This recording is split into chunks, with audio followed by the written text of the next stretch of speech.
Hey guys, throughout my journey with my coaching practice, I have come across hundreds of clients who have the same question. How do you get them to value you? And how do you become someone that can convey value to experience them being with you and not just simply having you? How do you show that you are someone of value so you get treated in the way that you deserve? And so they don't just have you, but they are with you. And this is what I want to dive into today. How do you convey your value to your specific person so they respond to you that is reflective of your value by showing them rather than telling them? Before I go into that today, guys, hello, everybody. Welcome to my channel. I am Natalie, and this is As the Pennies Drop. Now, if you are new here, please go ahead and click the subscribe button to my channel. And I'm here to guide you to creating a life you love, deserve, and desire. So if you want to find out more around me, more about my one-on-one coaching solutions, my programs, my workshops, or my masterclasses, just click the link below, or you can simply email me at natalie@asthepenniesdrop.com. Okay. Let's get back to the video. So the first step to getting them to value you is choosing yourself and making the right and best decisions for you that are aligned to you having compassion for yourself and respect for yourself, consistently honoring what is right for you, and not because you are acting from a place of fear, a fear-based mentality, or because you're caving into pressure or for fear or worry that they will reject you or abandon you.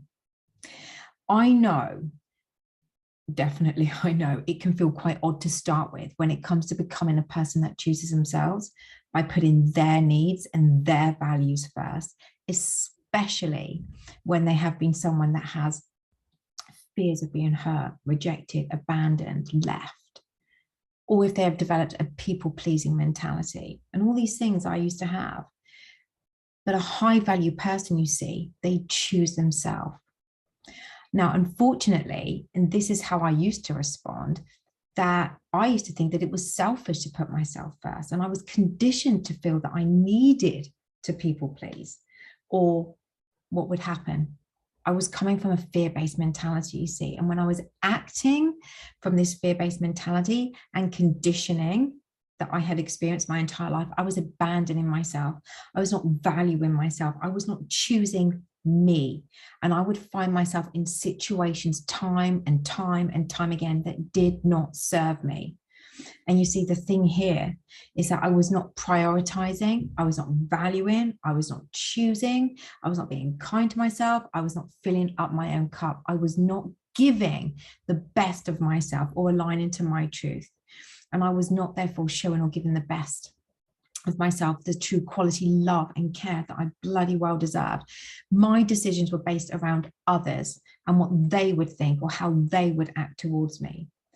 And whilst I had this assumption, not only was I abandoning myself, I was also experiencing people abandoning me or treating me in a way that was reflective of my assumptions of them, my assumptions of me, my low value. I would be punished in some way or another. That then only built on more of that fear-based mentality of I have to do what others need and want me to do. I have to people please. I have to go over and above. But when I started to learn to value myself and to choose myself, what I did was I would start by checking in with myself. I would ask myself, is this right for me? Or am I only feeling compelled to do this based on my old patterns? And because I'm afraid of what others will think of me or how they would react to me. Was this what I was going to be potentially doing right for me? So what I started to do was ask myself what was right for me. And it was hard to start with because, others didn't like it at times. There was a pattern with a particular person. When I started to put myself first and to do what was right for me, they would accept it. But by God, I would be punished a few days later in the form of ghosting and gaslighting. And that was hard to start with. But the more I put myself first. The more you can check in and learn to check in with yourself, the more you can look at what is right for you. This is not a selfish act. This is you loving yourself, valuing yourself, and choosing yourself to become someone that they will then value. It starts by going inwards on yourself, choosing you, prioritizing you, valuing yourself, having compassion for yourself. They will then truly value you. So if you want to make good decisions and the right choices for yourself, to become someone that they value, you are going to need to adopt or adapt a new practice of learning and implementing this practice of valuing yourself. This is self-care. To do what is right for you, you do this by you slow down, you take some time out, and you ask yourself, is this the right decision for me?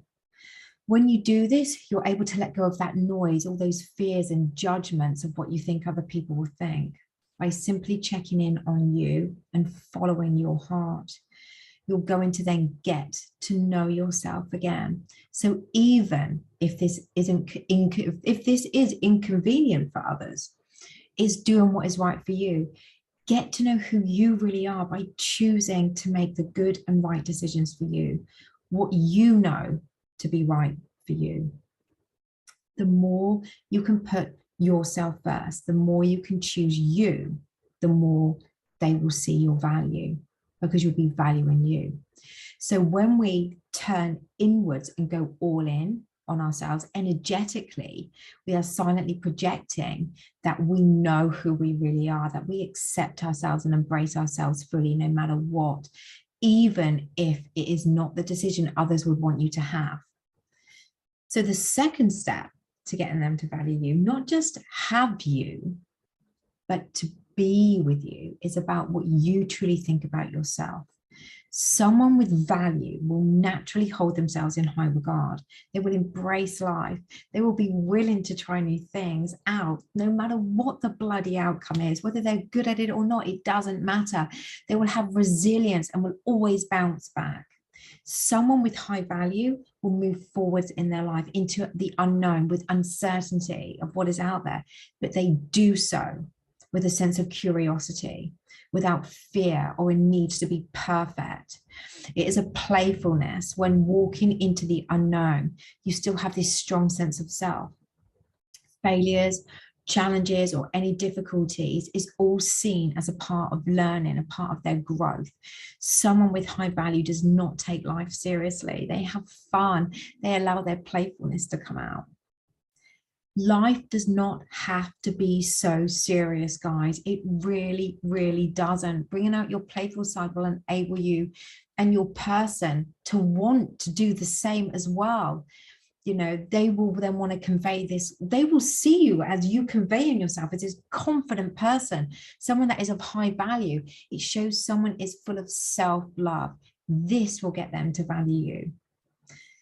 The final step is about being able to flow in life. No matter what's happening, you are able to handle it. Life, anything, without allowing that negative voice to take you over. You are able to know your value, and you can look at and manage unwanted situations knowing you are and knowing your value, and that everything will be okay, because everything will always work out the way it is supposed to. As you know, where you put your dominant beliefs, your dominant energies, and your focus, action then follows. So when you are able to focus on the amazing qualities that you offer to this world, you can handle things when things don't actually go your way gracefully. You remind yourself that you are an amazing person, that they are the one missing out now, whether that is for love, work, career, whatever. That you have lots of amazing qualities. When you know who you are and you can still hold yourself with love and acceptance, no matter what has happened or is happening. Whilst this is all a practice, people will look and see you differently. People will respond to you differently. People will see you moving forwards in your life. It will get them to question their choices about you. We know I know, we all know that rejection, or the perceived feeling of rejection, does not feel good. We all know that, but someone with high value will feel the hurt, yet know that they still have value for themselves, that they do bring so much to the table, and they will not turn in on themselves negatively due to a circumstance. So if you can embrace these points that I've shared with you today, it will make that person or group of people question their choices and behaviors towards you based on your faults that they have perceived. It will make them think about you in a way that inspires them to look at you differently. It will inspire them to look at you as a high value person. I really, really hope this helps, guys, and that you are inspired to practice this, to becoming the high value person you deserve to be.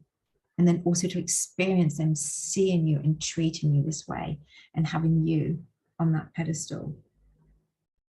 That is it from me. So please feel free to like, share, comment, and subscribe. And I will be back very, very soon.